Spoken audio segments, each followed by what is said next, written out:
Apartado 8.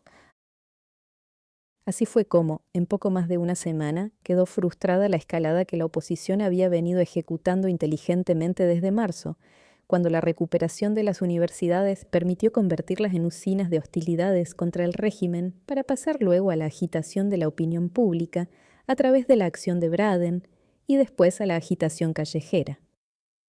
Paralelamente, el nucleamiento orgánico de las entidades patronales, el escamoteo de algunos sindicatos de la órbita oficial y la coordinación de las actividades particulares opositoras con vistas a una futura unidad electoral no reforzaban el frente contra Perón. Después, la escalada había culminado con la Marcha de la Constitución y la Libertad, el frustrado golpe de Córdoba y las ocupaciones de las universidades. En este punto, la acción opositora, orquestada por la casi totalidad de los diarios y favorecida por casi 2 meses de libertad de prensa, había alcanzado su punto de saturación. Es entonces cuando, influida por esta campaña, una parte del ejército con el apoyo de la Marina voltea a Perón, cuyos errores políticos no habían dejado de favorecer indirectamente a sus adversarios. Se había abierto la oportunidad que venía persiguiendo la oposición desde 2 años atrás y con particular intensidad desde marzo de 1945, tomar el poder y liquidar la obra de un gobierno que consideraban fascista y demagógico. Pero una semana bastó para que esta posibilidad se desvaneciera, aunque todo se dio para facilitarla. La deformada visión de la realidad que se habían impuesto los dirigentes opositores les cerró el camino del poder.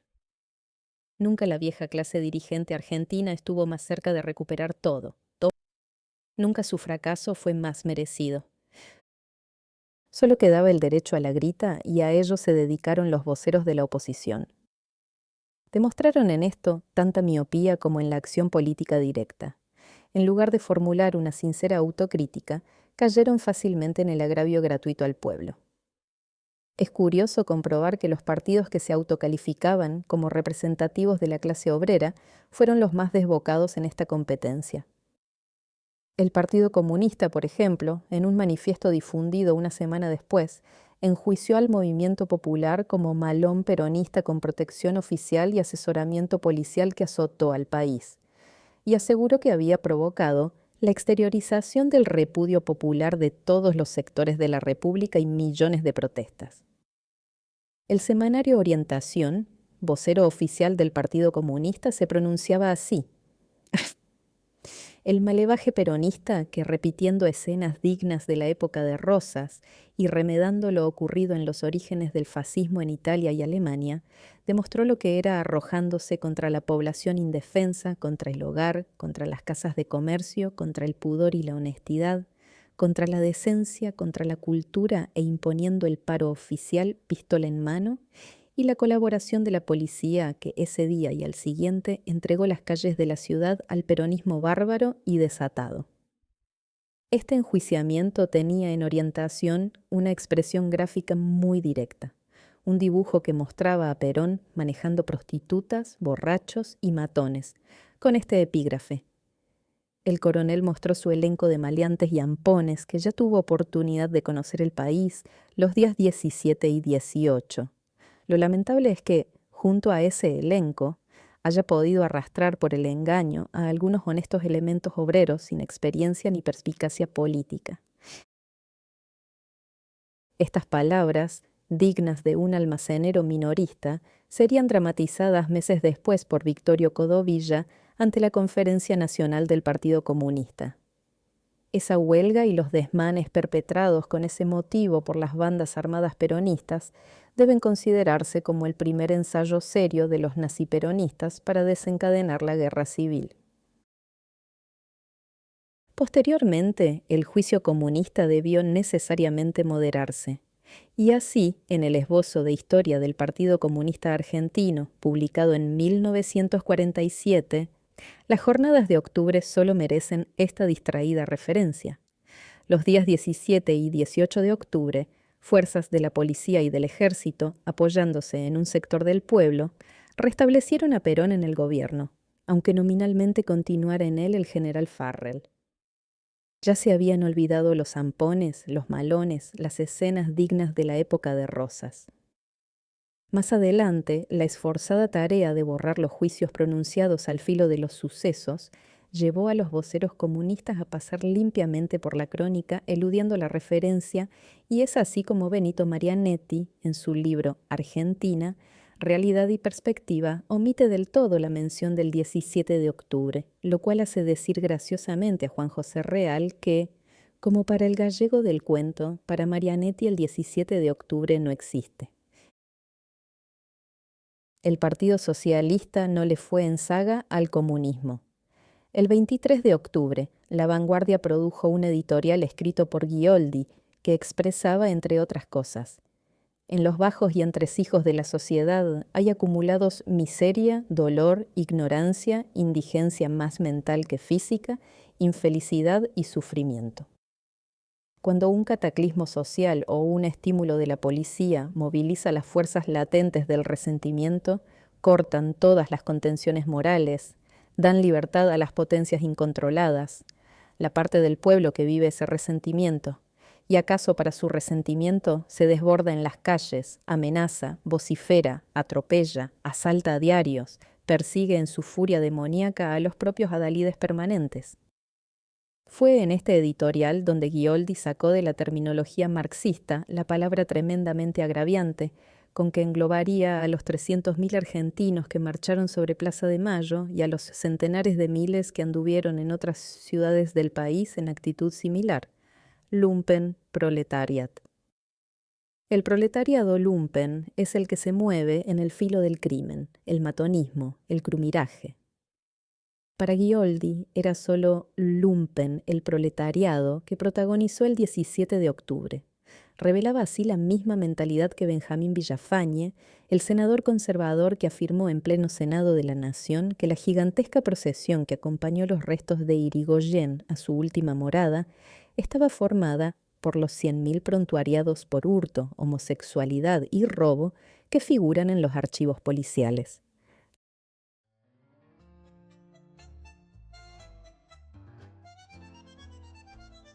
¿Estás disfrutando este texto? Si te emocionó, te hizo pensar o te despertó alguna pregunta, ayúdame a seguir compartiendo la historia argentina. Suscríbete al canal y regálame un like. Es chiquito para vos, pero enorme para mí. Mil gracias.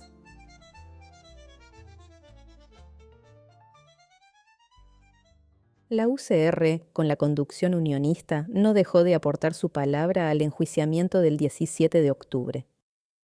La mesa directiva publicó el 24 un manifiesto que aludía marginalmente a los sucesos, afirmando que reparticiones públicas planearon al detalle este acto y se sabe con certeza que en gran parte pudo realizarse usando de la coacción y la amenaza, agregando que se ultrajó a la ciudadanía con la ayuda policial en un espectáculo de vergüenza como nunca ha presenciado la nación.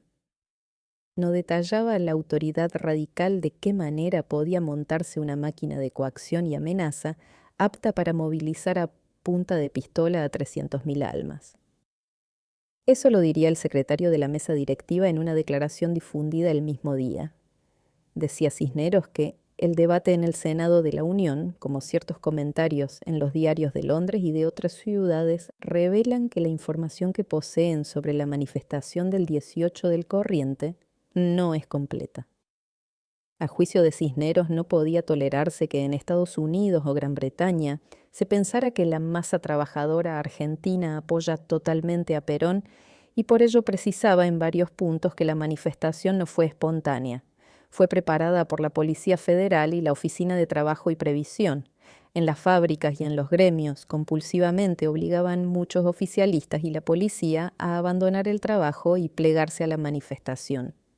El número de los manifestantes no fue mayor de 60.000 personas, de las cuales un 50% lo constituían mujeres y menores, teniendo informaciones fehacientes de que muchos de estos recibieron dinero para concurrir.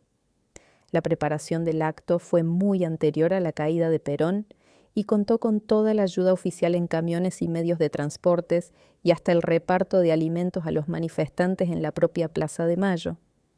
Los manifestantes vejaron a personas, asaltaron comercios, injuriaron a la población vivando a su candidato y llevando como lema o estribillo estas palabras: «Viva la alpargata, y mueran los libros, haga patria matando un estudiante, etc. Concluía la declaración de Cisneros afirmando que las aspiraciones legítimas del obrero son reconocidas por el país entero y su actual adelanto se debe a la legislación social, en su mayor parte realizada por el radicalismo. No hay que asombrarse de estas apabullantes declaraciones. Recuérdese que quien las firmaba era el mismo dirigente que había asegurado 2 días antes que la UCR no tendría el menor contacto con el gobierno militar. La estupidez política suele tener una íntima coherencia. Por su parte, los diarios opositores tuvieron tardías y prudentes reacciones. La prensa no dijo nada sobre los sucesos del 17 y 18 en forma editorial, aunque desde luego dio amplio espacio a las declaraciones de repudio que empezaron a proliferar 4 o 5 días más tarde. La Nación solo aludió tangencialmente a la concentración sin profundizar mucho, refiriéndose a los grupos que, en esta ciudad, han acampado durante el día en la plaza principal, en la cual a la noche improvisaban antorchas sin ningún objeto, por el mero placer que les causaba ese procedimiento. Esto de las antorchas pareció ser lo que más molestaba al diario de los Mitre, aunque 2 días después el tono se hizo más áspero cuando condenó, también editorialmente, el insólito y vergonzoso espectáculo de los grupos que se adueñaron durante un día de la Plaza de Mayo, el asalto a diarios en varias partes del país, el ataque a residencias particulares y el saqueo de varios comercios. Un torrente de declaraciones de diversas instituciones, centros y agrupaciones pobló las páginas de los diarios después que pasaron los primeros días de estupefacción. Todas condenaban en términos más o menos similares los hechos del 17 y 18 de octubre. La FUBA señalaba con especial énfasis el daño causado a la Casa de Palacios y planteaba, con absoluta intransigencia y con carácter de impostergable, el problema fundamental de la libertad, condición de todo mejoramiento social. La FUA, reunida en Santa Fe, se limitaba a recordar que la trayectoria reformista había sido de estrecha identificación con la clase obrera y que ésta no podría progresar asociada con Perón, que tiene en las manos sangre de obreros y estudiantes. El Partido Comunista aseguraba que la auténtica clase obrera representada por sus sindicatos libres e independientes ha sido ajena a esos desmanes. Y la Comisión Gremial del Partido Socialista se lamentaba de las exteriorizaciones carnavalescas, los desmanes y atropellos inicuos de esos días, les encontraba un parecido a la marcha sobre Roma y descontaba que el paro del 18 fue ajeno a la decisión de los auténticos trabajadores organizados. Agregaba el organismo socialista que la acción de la Secretaría de Trabajo y Previsión está retardando el proceso ascensional de la clase obrera y sus declaraciones de justicia social constituyen un sarcasmo. Pese a estas afirmaciones, la prensa del exterior miraba con más realismo los hechos y varios diarios norteamericanos expresaban su amargo asombro por el inesperado apoyo con que había demostrado contar Perón. El senador La Follette no disimuló su convicción de que Perón parecía estar firmemente apoyado por el pueblo, pero su declaración provocó tal escándalo que días más tarde la rectificó. Braden, por su parte, impertérrito, se limitó a prometer que Estados Unidos extirparía el fascismo en todo el mundo, apareciera donde apareciera. Como se habrá advertido, los juicios opositores sobre lo ocurrido el 17 y 18 de octubre se basaban principalmente en 2 líneas de acusaciones. Primero, que no había sido un acto espontáneo, sino compulsivamente organizado por el oficialismo. Y segundo, que los manifestantes no representaban a los auténticos obreros, porque habrían incurrido en desmanes y atropellos. La veracidad de la primera serie de argumentos era muy relativa.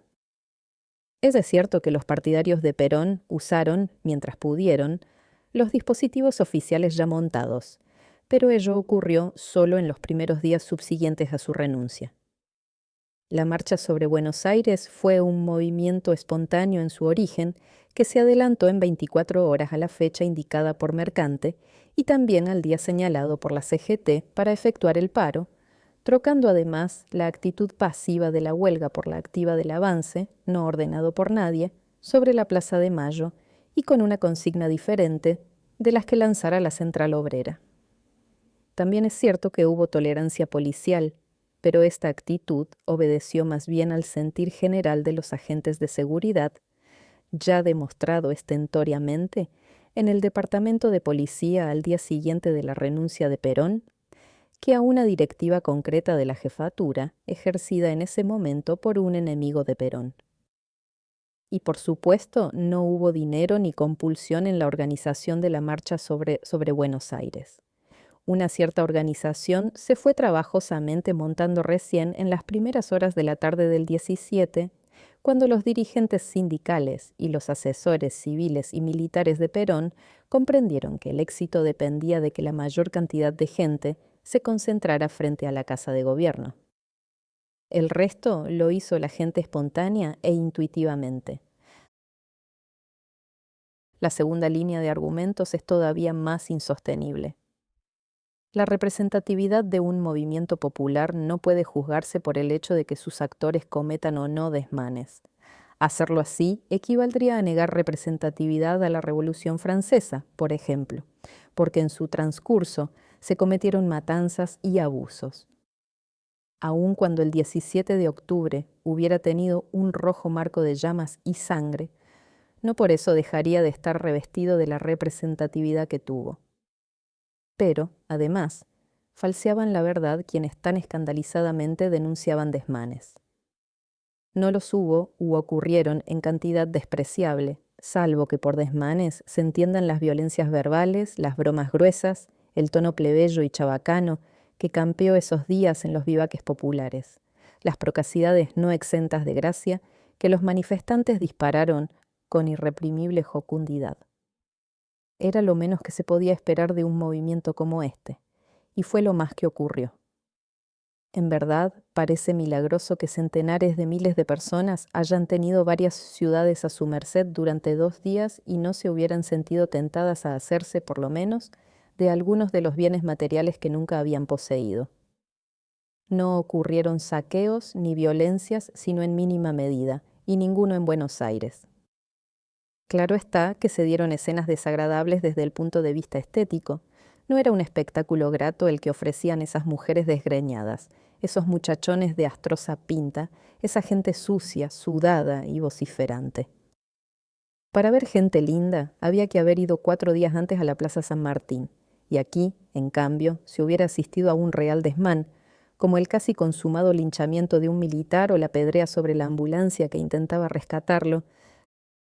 La empecinada miopía de la oposición, la misma que le había vedado tomar el poder, seguía impidiéndole ver con claridad la trascendencia de definición que tuvo el proceso de octubre.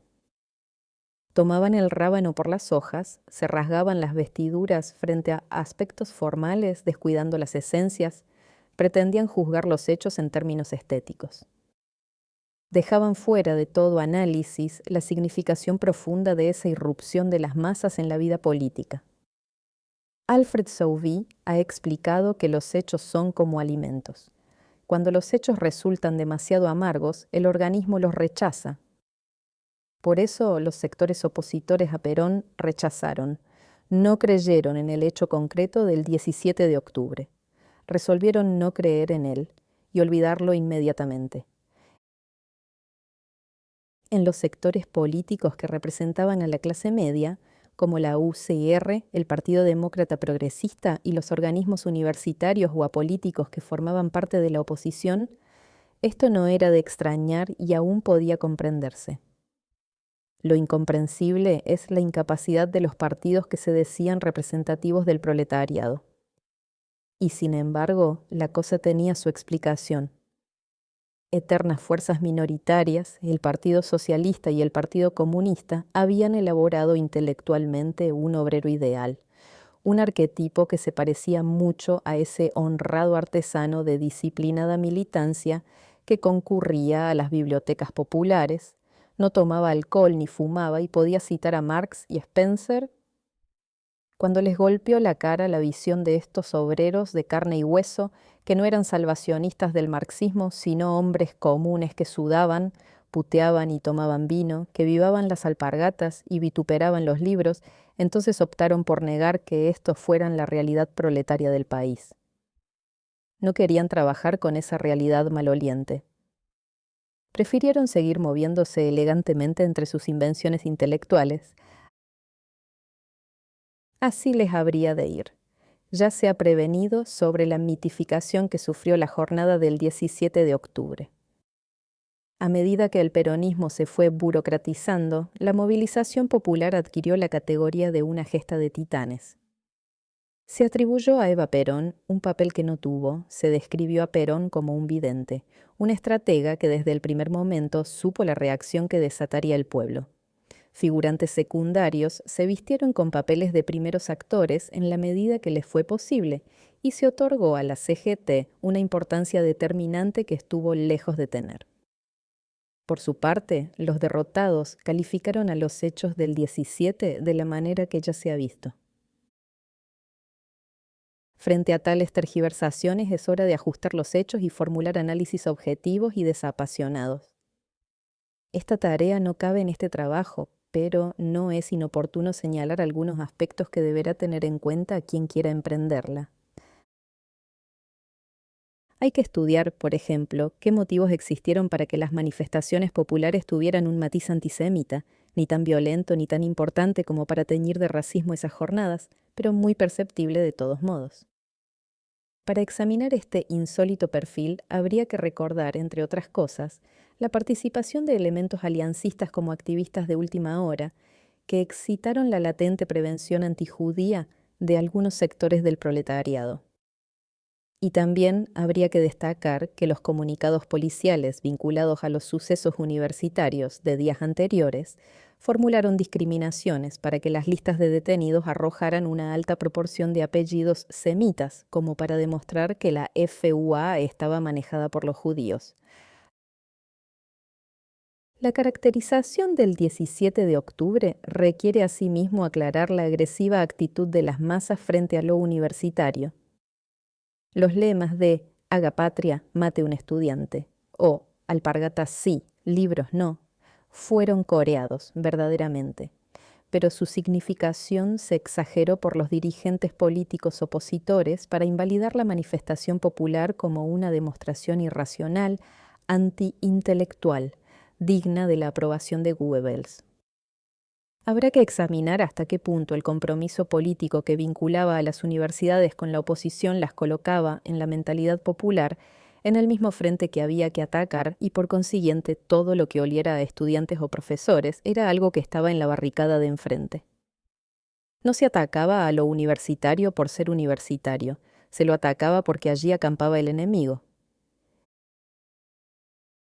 Estos aspectos apuntan, en realidad, a las claves mismas del misterio peronista. Ese movimiento heterogéneo en sus dirigentes y sólidamente homogéneo en su base, que arrastró todo lo bueno y lo malo de las corrientes políticas que lo precedieron. Un movimiento que protagonizó 10 años argentinos con aciertos grandes y errores tremendos, con virtudes fascinantes y pecados imperdonables, bajo cuyo signo la Argentina todavía transitará mucho tiempo.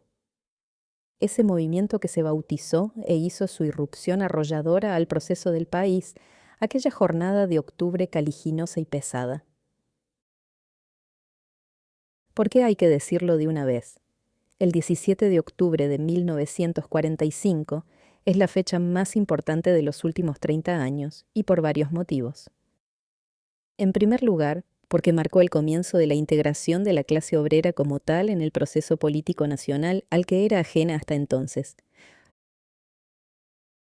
Los trabajadores rurales y urbanos votaban desde luego, repartiendo su preferencia en distintas parcialidades, seguían a los dirigentes de sus simpatías y formaban parte de los partidos tradicionales de manera individual.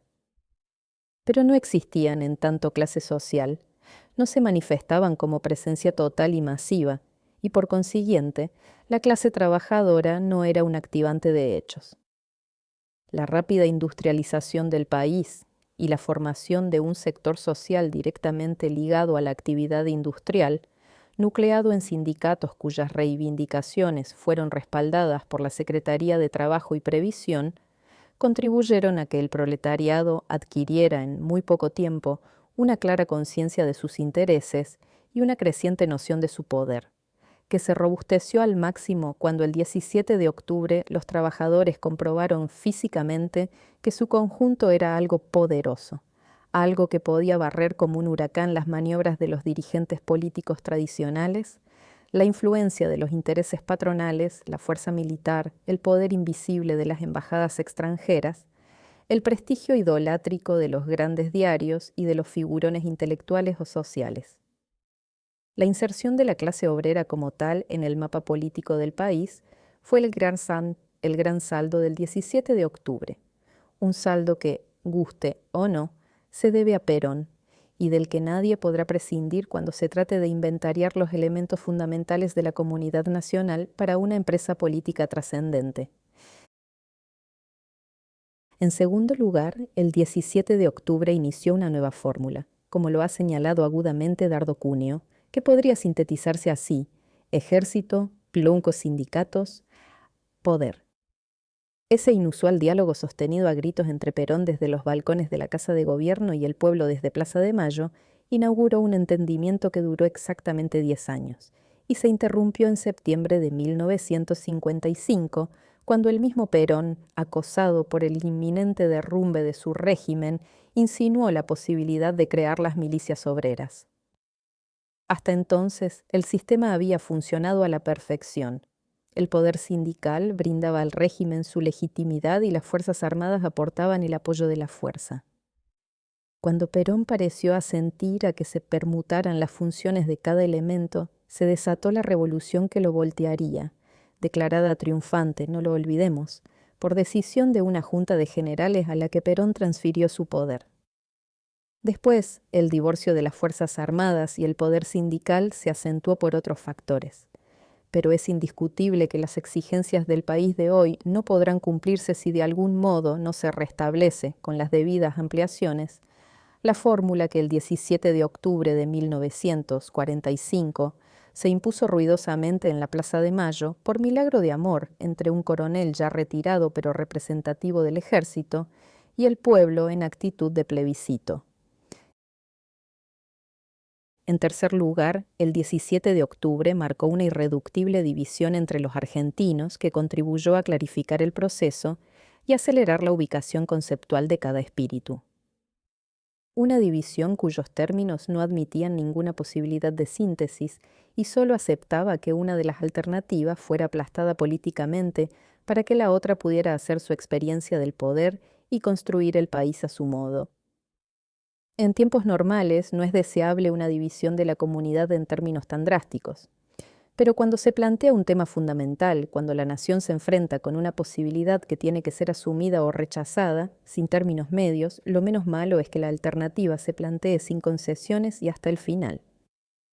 Contarse de una vez, saber quiénes están de un lado y quiénes del otro y actuar en consecuencia.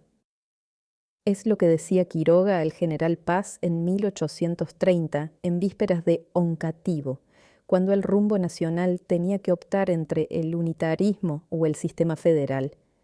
Estamos convenidos en pelear una sola vez para no pelear toda la vida. Es indispensable, ya que triunfen unos u otros, de manera que el partido feliz obligue al desgraciado a enterrar sus armas para siempre. En 1945, el tema contemporáneo era el de la justicia social, el de la justa distribución de la riqueza, así como en otros tiempos de la patria había sido la emancipación, el sistema de organización del país, la forma de insertarlo en la corriente mundial de progreso o la manera de hacer efectiva la soberanía popular. Y como después de Perón, lo sería el camino para conquistar el desarrollo nacional. En 1945 lo que se estaba jugando era la justicia social. Aunque las fuerzas antiperonistas lo negaran y centraran el debate en la reconquista de las formas democráticas, y aunque muchos dirigentes opositores creyeran esto con sinceridad. Pero el debate no se centraba en la democracia. Lo que objetivamente estaba en tela de juicio era la obra cumplida por Perón en la Secretaría de Trabajo y Previsión, su trascendencia o liquidación. Podía haber acuerdo en muchas cosas entre el peronismo y el antiperonismo, y de hecho lo hubo en algunos casos, pero no en este. Los intereses estaban enfrentados totalmente, y las mentalidades que expresaban una u otra posición eran radicalmente distintas. Lo ocurrido el 17 de octubre liquidó cualquier ambigüedad. De allí en más, la división fue tajante, y la única solución era enfrentarse y confiar la suerte del país, salvando que demostrara ser más numeroso en las urnas, única manera de resolver este tipo de problemas en el plano político. Y después, que el partido feliz obligara al desgraciado a enterrar sus armas para siempre. Hay, además, otros aspectos importantes en las jornadas de octubre. Los señalaremos al pasar sin intentar profundizar su significación. Véase, por ejemplo, la vigencia nacional del movimiento que culminó el 17 de octubre. Habrá notado el lector que hasta ahora el proceso político tramitaba exclusivamente en Buenos Aires. El resto del país se limitaba a recibir lo que ocurría en la capital de la República, imitando a veces, en dimensión local, las ocurrencias de la gran ciudad, como movimientos estudiantiles, actos públicos, huelgas, etc. El 17 de octubre tuvo su expresión masiva en la Plaza de Mayo y borró con su poderosa imagen la realidad de otros muchos actos similares que explotaron contemporáneamente en decenas de ciudades y pueblos. Estas manifestaciones, sobrevenidas en todo el país con la misma espontaneidad y según el mismo estilo de la de Buenos Aires, perdieron importancia frente a la acción popular que fue decisiva, pero valen como traducción de una voluntad homogénea que se dio tanto en Berisso como en Salta, en Bahía Blanca como en Villa María. También está la definitiva pérdida de la cita del radicalismo con el ejército. Desde 1932, la UCR y el ejército buscaban y rehuían una alianza en un ballet político bailado durante 15 años, más o menos clandestinamente, con momentos en que ambas fuerzas parecían aproximarse e instantes de ostentosos alejamientos. Los jefes militares más esclarecidos comprendían que la institución castrense no podía seguir comprometiéndose con el apoyo que prestaba incondicionalmente a los gobiernos del fraude y la entrega. Desde la Revolución de 1943, el ballet parecía que habría de terminar en un amoroso abrazo entre los dos danzarines. Pero las jornadas de octubre asistieron al definitivo rompimiento. Sabatini, que no había querido entenderse con el ejército dominado por Perón, no pudo hacerlo con el que lideró Ábalos por breves días. Así se alejaron para siempre los caminos del radicalismo y del ejército. Ya nunca se cruzarían de nuevo, porque el ejército advirtió que la virtud mayoritaria había emigrado de la UCR a una fuerza todavía inorgánica, pero poderosa ya y trascendente, y hasta 1955 la apoyó. Las jornadas de octubre marcaron también el fin de la era de la oligarquía como clase gobernante. La irrupción del pueblo en las decisiones del poder aventó a la oligarquía del proceso nacional. De allí en adelante, la oligarquía pudo gobernar a través de sus vicarios, pudo vetar, embrollar o impedir, pero no pudo conducir de manera directa las claves del poder ni fue capaz de manejar una política según su visión y sus intereses. El secretario de Álvarez, saliendo de la Casa de Gobierno en el atardecer del 17 de octubre mientras el clima emocional de la multitud iba alcanzando su punto máximo, fue la última escena de una larga representación que la oligarquía había mimado, a veces con grandeza, a veces de manera mísera, desde 1880 y cuyo telón bajaba sin que nadie lo advirtiera. Esta evidencia nos conduce también a marcar el admirable instinto político con que actuaron las masas peronistas.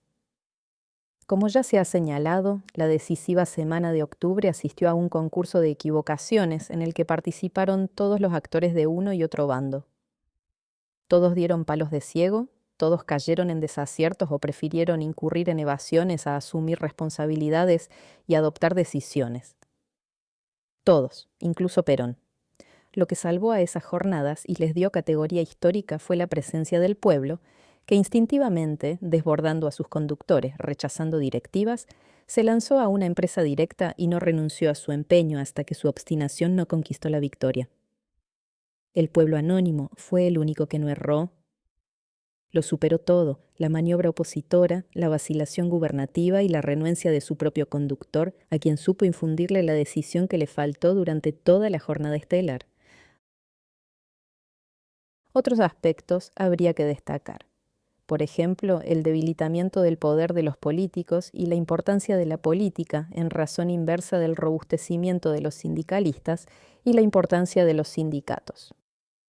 Este proceso se originó en octubre de 1945 porque qué influencia podían tener los caudillos partidarios y la acción de los comités frente a la creciente función de los dirigentes sindicales y las organizaciones gremiales. ¿Qué podía significar la política del servicio personal, un puesto municipal, un favor del comisario, una recomendación, cuando los términos políticos que ahora se inauguraban se daban en magnitudes de centenares de miles, de millones acaso? Ahora que las masas habían irrumpido en la sede de las grandes decisiones nacionales, los partidos políticos, tal como estaban organizados hasta entonces, comenzaban a entrar en crisis, aunque nadie lo advirtiera todavía. También habría que destacar el fervor con que ambos bandos actuaron en esos días. La literatura peronista posterior se burló del picnic de Plaza San Martín, pero eso fue tan injusto como las calificaciones de ampones y maleantes que los opositores dedicaron a los trabajadores congregados en Plaza de Mayo. La incomunicación entre ambos frentes de lucha era total, y ello explica los equivocados enjuiciamientos recíprocos. Lo cierto es que la enorme mayoría de ambos bandos actuaba en esos días con una auténtica y apasionada entrega a sus ideales, con una intensidad como pocas veces se vio en nuestra historia. Lo de Plaza San Martín, por ejemplo, no fue chiste. Jóvenes universitarios que vivían diariamente en una lucha casi clandestina, militantes comunistas endurecidos en las ordalías de la sección especial, enfrentaron a la policía con alegre corazón, a tiro limpio. Menos violenta, pero no menos fervorosa, fue la fatigosa marcha peronista sobre Buenos Aires. Este fervor, esa entrega, eran el resultado de una certeza que estaba presente en ambos bandos, la de que cada uno estaba luchando por lo más importante de su vida. Cada uno luchaba por su propia libertad. Lo que ocurría era que la libertad tenía significado diferente para cada bando. Para los antiperonistas su libertad era el derecho a hablar, escribir y leer lo que se les antojara, saberse exentos de estado de sitio, de atropellos policiales y abusos. Para algunos antiperonistas la libertad era algo menos respetable, seguir siendo patrones indiscutidos en la estancia o en la empresa, o continuar manejando el país como lo habían hecho siempre. Para los peronistas, en cambio, la libertad era emanciparse del miedo a perder el trabajo, mirar de igual a igual al capataz, sentirse amparado por su delegado sindical, no sentir a cada rato el ladrido de la miseria. La libertad era la posibilidad de asumir esa nueva dignidad que les permitía elegir un empleo u otro sin sentirse acorralados por la desocupación, o que se traducía en una camisa de piel de tiburón o un bolígrafo asomando del bolsillo del saco. Como ocurre en las grandes encrucijadas de la historia, cada cual sentía que no estaba definiendo solamente el rumbo colectivo, sino también su propio destino individual. Y efectivamente fue así. La Argentina ya no fue la misma después del 17 de octubre de 1945. La transición que sobrevino ese día nos afectó a todos de una u otra manera. Todavía nos afecta. Bueno, ahí estaban, como si hubieran querido mostrar todo su poder para que nadie dudara de que realmente existían. Allí estaban por toda la ciudad, pululando en grupos que parecían el mismo grupo multiplicado por centenares. Los mirábamos desde la vereda con un sentimiento parecido a la compasión. ¿De dónde salían? ¿Entonces existían tantos? ¿Tan diferentes de nosotros? ¿Realmente venían a pie desde esos suburbios cuyos nombres componían una vaga geografía desconocida, una tierra incógnita por la que nunca habíamos andado? ¿Sería posible que los moviese el nombre de ese hombre? El aborrecido, el sonriente monologuista que hacía apalear estudiantes, metía presos a los jueces, cerraba diarios, clausuraba universidades. Nos parecía increíble todo eso, y las columnas que marchaban, cada vez más espesas, cada vez más impresionantes en su frenesí, se nos figuraban por momentos ejércitos de fantasmas, zombis conducidos por un anónimo comando de hombres con los duros rostros y los precisos gestos de los nazis de las películas. Habíamos recorrido todos esos días los lugares donde se debatían preocupaciones como las nuestras. Nos habíamos movido en un mapa conocido, familiar: la Facultad, la Recoleta en el entierro de Salmón Feijó, la Plaza San Martín, la Casa Radical. Todo, hasta entonces, era coherente y lógico. Todo apoyaba nuestras propias creencias. Pero ese día, cuando empezaron a estallar las voces y a desfilar las columnas de rostros anónimos color tierra, sentíamos vacilar algo que hasta entonces había sido inconmovible. Y nos preguntamos, apenas por un instante, si no tendrían razón ellos, los extraños, los que pasaban y seguían pasando, sin siquiera mirarnos, coreando sus estribillos y sus cantos, lanzando como una explosión el rotundo nombre de aquel hombre. Sin embargo, no alcanzamos a dudar. Simplemente pensamos que era una lástima tanta gente buena defendiendo una mala causa. Piadosamente los contemplamos, aplastados bajo el rigor de la baja presión. Y después nos fuimos a seguir recorriendo el mapa de siempre, ahora alterado por cierta extraña soledad. Recién cuando escuchamos la voz desde la radio, catapultada por una tormenta de rugidos, nos dimos cuenta de que algo estaba pasando en el país. Pero como no entendimos qué era exactamente lo que pasaba, nos quedamos mirando sobradoramente desde la vereda. Así 10 años más.